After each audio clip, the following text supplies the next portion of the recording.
All right, welcome everybody. Sean from RPH Ally and Tammy from RPH Ally. We are here to talk about overachieving to high achieving. Something in there, Tammy. I'm ready to listen on this one. I'm ready to be a student of yours right now today. Just so I'm gonna give you the floor right away because this is gonna be fun. Okay, cool. Thanks. Hi, it's good to see you. And yeah, this is something that really came to mind after a lot of conversations. It's interesting over the last week. Um, and so I want to just kind of just jump into this and say that this difference between overachieving and high achieving is the story. It's the story that we tell ourselves.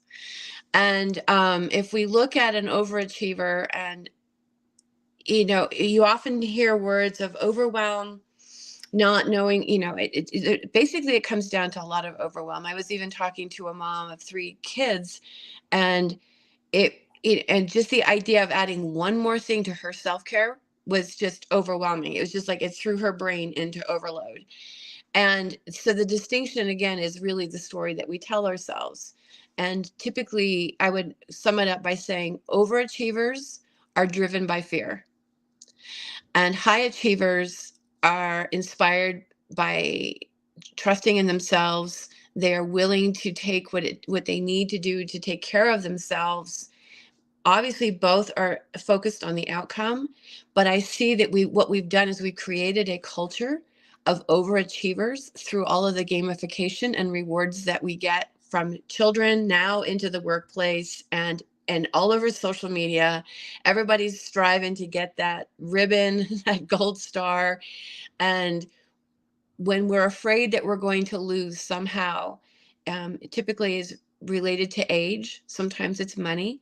There's a number of reasons that we can come up with, but like I said, overachieving is the best illustration I have is an overachiever will get to the finish line, fall to the ground, and barely be able to utter a couple of words, where the high achiever will get to the finish line, cross the line, grab a bottle of water, suck the bottle down, and be able to go to go the distance, and the only difference is the person who is as a high achiever, they will come at this and realize that I need to take a break. I need to give my brain a rest. And here's a really good example of that. Your brain will do it for you. um, the brain requires a lot of energy to get this whole thing going. I think, and I'm speculating, but it seems to me that we think our brain is only used for thinking, but we don't realize that it's processing everything that our body is currently doing right now. It's regulating our heartbeat, it's regulating our breath, it's digesting food. I mean, it's doing all of these things. So the energy is necessary. So when we get into this push, push, push, push, push, because there's a goal, and I do understand this in the workplace, so I'm not being insensitive at all. There are goals that must be required. And this is something that we can work towards in future conversations about how do we cultivate that culture at work where we can, begin to build time in to give that brain a break. Because ultimately what happens in overwhelm, this is something, believe it or not, that I was not aware of until I went into some programs to talk about how to become a TEDx speaker. And one of the things that the instructor was talking about is the brain will start to shut down. This is where we get brain fog and overwhelm. The brain will literally conserve its energy because you have now dipped into pushing and pushing and pushing and overthinking and over strategizing and over planning and everything else that we're doing. And the brain will naturally conserve its energy in order to maintain the rest of the body function. This is why I describe it in my own head, because I am a recovering overachiever. It's the reason why I have the Burnout channel, is because it turns into white noise in my head. I find myself irritable and I cannot function. I really can't think clearly. So that's truly the definition, the difference and the trade-off. The reason I chose the word trade-off is, as a high achiever, we are willing to trade off those non-essential actions, those things that that we tell ourselves are important, but that maybe we can just not do it for right now. You know, Southwest Airlines, made it really big, especially through the pandemic, because they had made a number of trade-offs in the way they were going to operate their company that actually sustained them financially through all of the shutdowns that we were experiencing. Southwest was able to actually hang on. And so I look at that as a high achieving example, because when we are willing to trade off some of the actions or some of the things that we tell ourselves are necessary, and be willing to take a chance on ourselves to sustain that energy, the outcome, the goals will still be achieved, but they're going to be achieved probably sooner. And you're going to be feel far more effective, and you're going to be able to go, okay, what's next? As opposed to like, oh man, I need a vacation. My belief is that when we go on vacation, it's not about going to rest. It's about going to enjoy the scenery. What if we actually give ourselves a chance to rest while we're working? And by rest, I don't necessarily mean sleep and take naps. I mean, give our brain a rest, you know? And so I wanted to suggest that a really good way to begin to distinguish this for ourselves is to begin to identify our story. What is our story? What is really driving us? What is motivating us? What is that carrot, that ribbon, that gold star that we're working for? Not that the outcome is not important, but maybe there are once we begin to realize what that story is, we can identify what comes next, Sean, is the emotions. And I'm actually going to be speaking on Clubhouse tomorrow about how we can use our emotions to reinvent our reality. And in this case, when emotions aren't bad, emotions are a point of wisdom, that if we realize that, okay, there's some upset going on right now, and we take the time to recognize that story, we can turn that upset into something that now creates initiation. We can innovate something new. We can create something. We can reinvent ourselves, for goodness sake, when we realize that, well, I don't need to this. I don't need to feel this way. I am not afraid. I know that I can do this. It might be that fast. It doesn't have to be a long, drawn out process. It could be that quick. Once we realize that that's the story, we can go, I'm done with that. I don't want that anymore. I know I can do this, and I know I can do this from a different platform, and a different, from a powerful, be convicted in it. And that is really ultimately what it comes down to.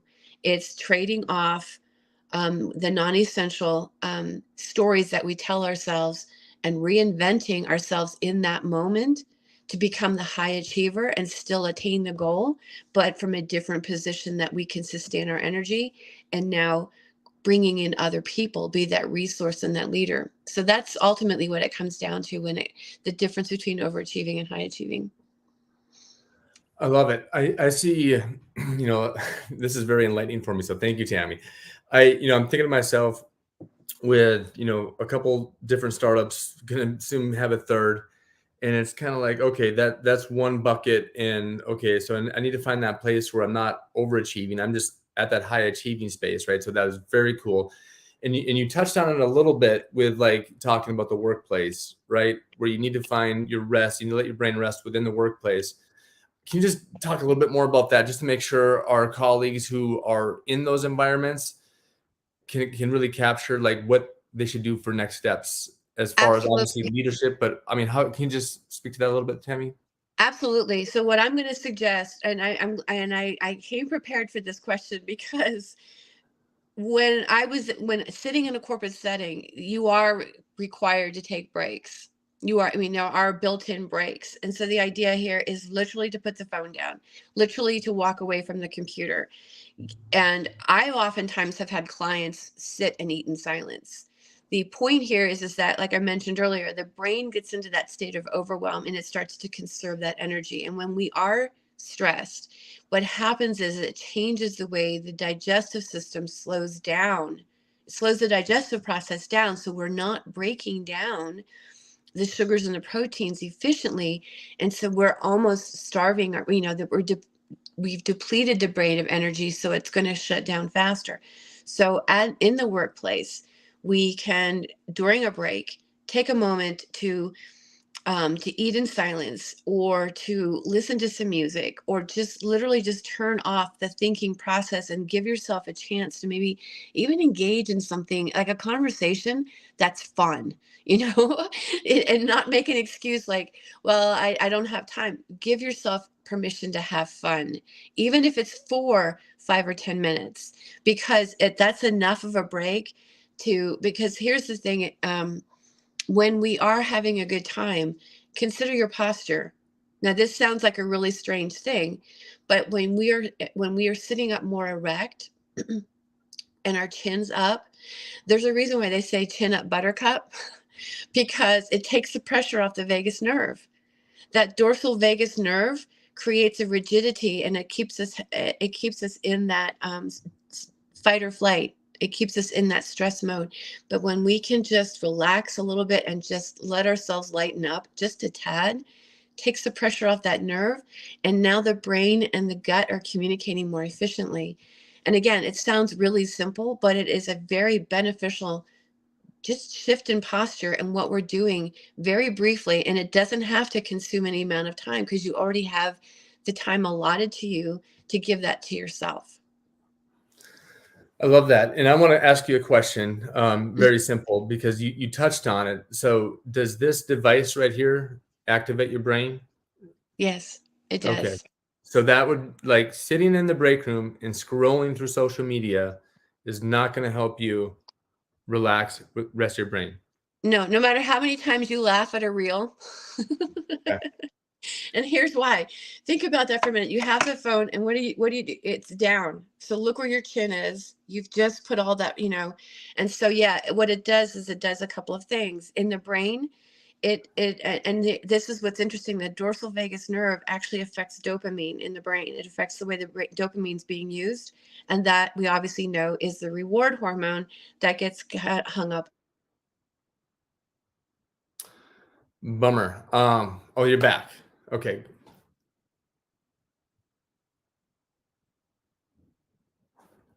Tammy, we're having some technical difficulties right now on that one. You're muted now. Sorry. There you go. Back up to where you were looking down at the door at your fin, and you were talking about the dorsal. Okay, we're out of time, and maybe we're out of time. Anyways, I gotta let you go because you have to get to your next call. But maybe we'll pick this up again next time, Tammy. Sound good? All right.